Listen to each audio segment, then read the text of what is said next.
What's going on, YouTube? It's Donnie B all day.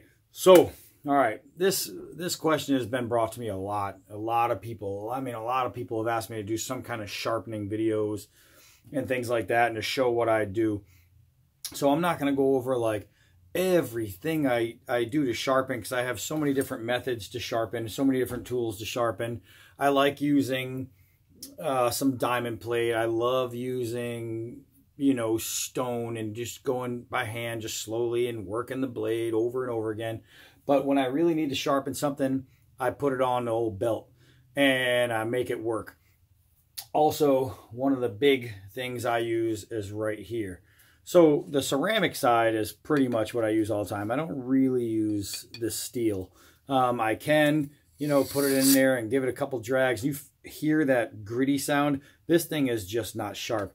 This one has been sitting right here. There's like some burrs. This is a timber rattler. And I tell you guys, I use my knives. You can see it's all scratched up. Even the budget blades, I take them out and I use them. I take them out and I use them. I haven't sharpened this one in a while, but right there you can hear that, ooh, that grind, right? But I like the ceramic on this one. And what I'll do is, after I'm done sharpening a knife, a lot of times, I'll throw this in a vise so it stays nice and still. And then I'll drag the blade a bunch of times. I shouldn't do it with the burrs on there, but I'll drag it over and over and get it right. So what I'm going to do, man, this thing, I can push it as hard as I can. I'm not ripping open my skin. This thing really needs to get sharpened. So what I'm going to do is I'm going to show you a little technique I do.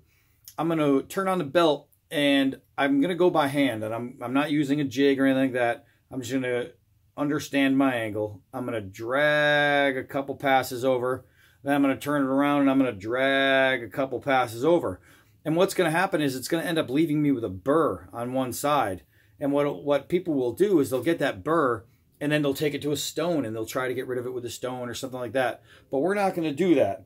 We're going to use something else that I just don't know where it is right now. So I'm going to have to look for it and I'll get back to you.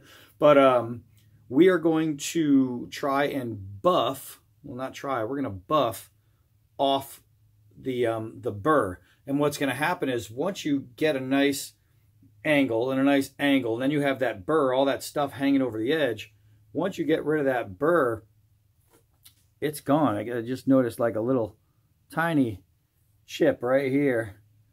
Right there's a little tiny chip. So I'm going to get that out. It's actually right there. Boop, let's see if we can get that in there. So one of the things I'm going to do, yeah, you can see it. One of the things I'm going to do is I'm going to get that out. So before I get started, I'll find my find what I use for a buffer. All I'm doing is I take a buffing wheel and some buffing compound, and instead of using it on the big wheel, I just have one that I put on a drill, and I'll vise this and then go that way. So let me show you. Let me show you the old Harbor Freight goodie right here. So this is what we're going to use. Get you a better look on that.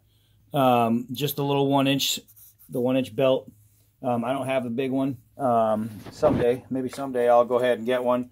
But until someday happens, I'm just going to use this little guy right here. And let's see if I can get you up. Just stay right there. Uh-oh. So that's all we're going to do. I'm going to set you up a little better because I have the tripod in the car. Hold on a second.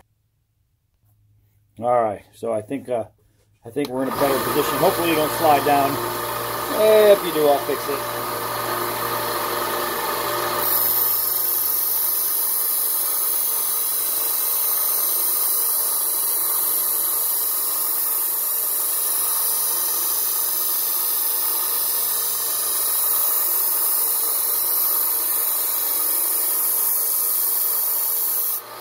So that's one side pass.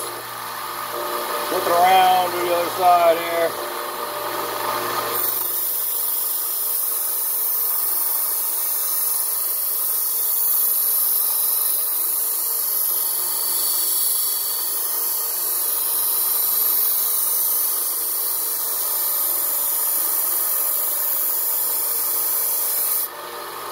All right, so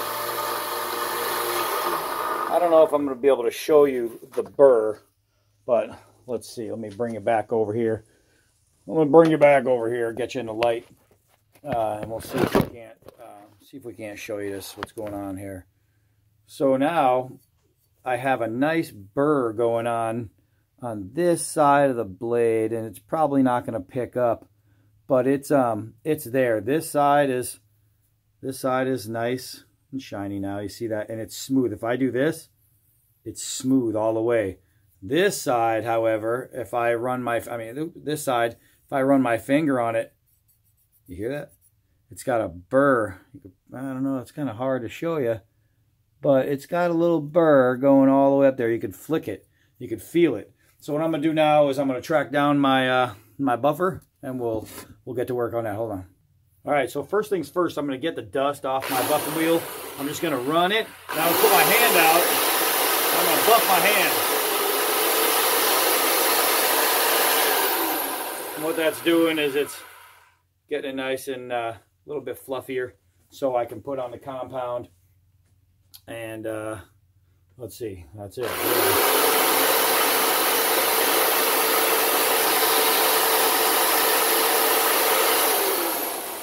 All right, so I got some buffing compound, and now I'm going to put the knife in the vise.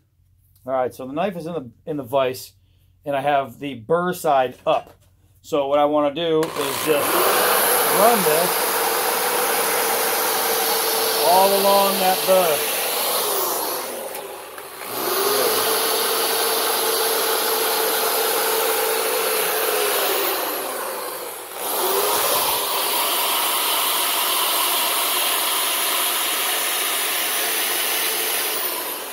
So now you got to be careful, because I'm not going crazy tightening the vise, right? Because I don't want to damage this, and I didn't put anything in between. So what I have to be careful of is that I don't catch too much of the buffing wheel spinning. Oh, it's feeling better already. Spinning on this guy, so it kicks back at me, and I really could use a better angle. So what I probably will do is just kind of walk around it here, and I was just using the angle that I've started on. Let's do that again here.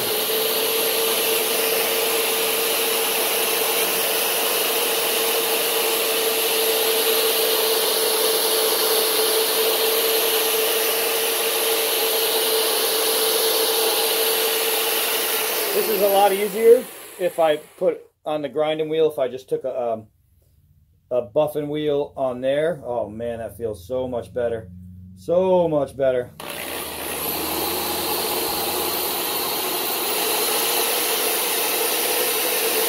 But I don't have that because I never grabbed one and I didn't care, because I had this.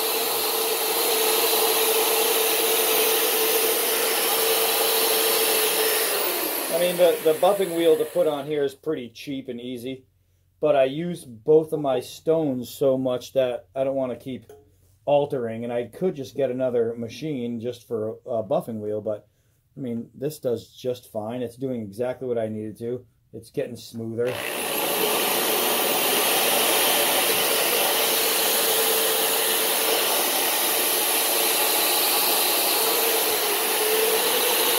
actually looking really good.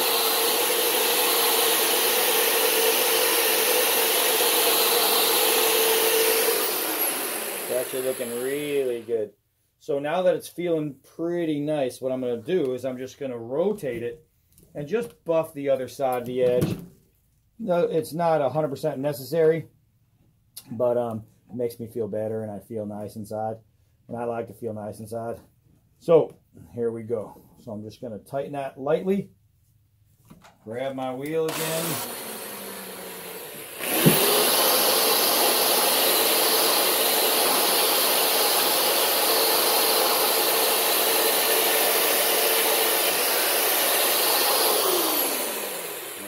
See how she feels, and it feels pretty good right now. So the last step of what I'm going to do, and you see how quick this is. All I did is run it with that sander for just a hot second, ran it with a buffer for a hot second. Now I'm going to go ceramic side up, and this is a little guy you get at Dick's. It's like a little travel sharpener, right? And they're dirt cheap. I mean, dirt cheap. And, but they work really good. You put it in a vise, hold it nice and steady. Now I'm going to take my blade and I'm just going to go in a straight line. And you hear the difference. There isn't that hard grinding noise that was there earlier. It's just a nice, like, shh, like, shut up. That's pretty much what you want. You want your blade to make that kind of noise. Oh my goodness, that feels so much better. Let's see, is that chip gone? Oh, the chip is gone. So, I don't know if you guys remember, there was a chip like right here somewhere in there. There's no more chip. It's that fast. It's that fast. All right, and you can see there's a little fuzzies, and that's all the fuzzies that get caught in the fibers from the buffer, and it's just pulling them right out. It gives me a much cleaner edge. And man, that is feeling mighty, mighty. So I'm going to do this for about, I don't know, 20 to 30 passes until it's really, really smooth. So I'm going to keep doing that. I'll get back to you. Okay, so it's looking good. It's feeling good. I don't have a whole lot of hair left up here, but let's see. Oh, let's see if I can get it in one nice pile here. Well, some of it's still on my finger, but look at that. Look at that. You see all that hair there? See all that hair dangling off the edge there? I barely have any hair on my arm, and that thing just picked it right up. And this thing was, oops, I just dropped it. And this thing was dull, y'all. This thing was a dull knife. I mean, it had chips in it. It had caca spots. No more. No more. That edge. I don't even think I can get in there. But that edge looks pretty sweet now. That edge looks pretty sweet. So, short video. Just wanted to show you that with just a very few simple steps. Let me see. I just shaved my arm. Let me run it across that. Woo! Man, you hear that sound? Woo! That's the sound it's supposed to make when you rub against ceramic. But just a few simple passes, just a few simple things, and I turned this beater blade back into an edge. The edge is actually better now than it was when I got it.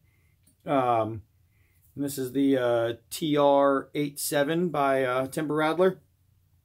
Edge was just, it was like an axe edge, man. This thing just wasn't a great edge when I got it. It was a good edge, but it wasn't a great edge.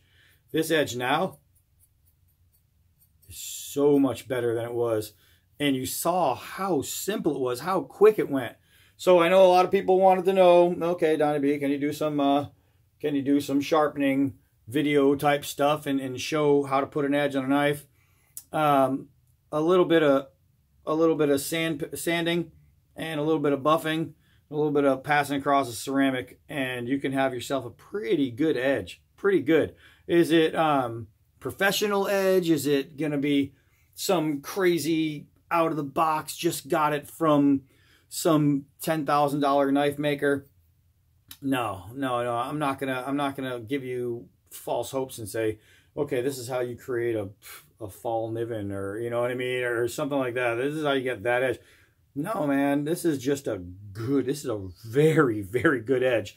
So is it comparable to the best edges in the world? No, because I spent very little time on it. If I went a few more passes on each side, and if I got the correct buffer and really went, then yeah, those steps right there would absolutely give me that kind of edge. But I'm very impatient, so I literally went a pass and a pass, then a pass and a pass, and then I buffed it. A couple more passes, and literally we're talking about an even better edge just by spending another minute. They always say that once you've got to the point where you think you've done it enough, do it some more. That's like the key thing with knife sharpening and knife making and things like that. Right when you hit that point where you're like, okay, yeah, I got it now. Okay, you don't have it. Keep going. But this wasn't a tutorial on how to get the world's greatest edge. This is a tutorial on how to get an edge. So you can do 4 or 6 passes on each side and before you start buffing and this and that, and it'll be better than this. But It's just a how you do it. And that's how you do it. So that's it, man. Pretty decent. Pretty decent. This edge is a edge to be proud of. I'm going to go and probably use it to lop some stuff off now. Hope the neighbor's cat's not around. I don't have any neighbors. So that's it. Gonna go play with this guy. It's nice and sharp. I'm loving it. It's a shaver. It's a shaver. It was barely anything before. It's a shaver now. All right, I'm down here all day. Until next knife.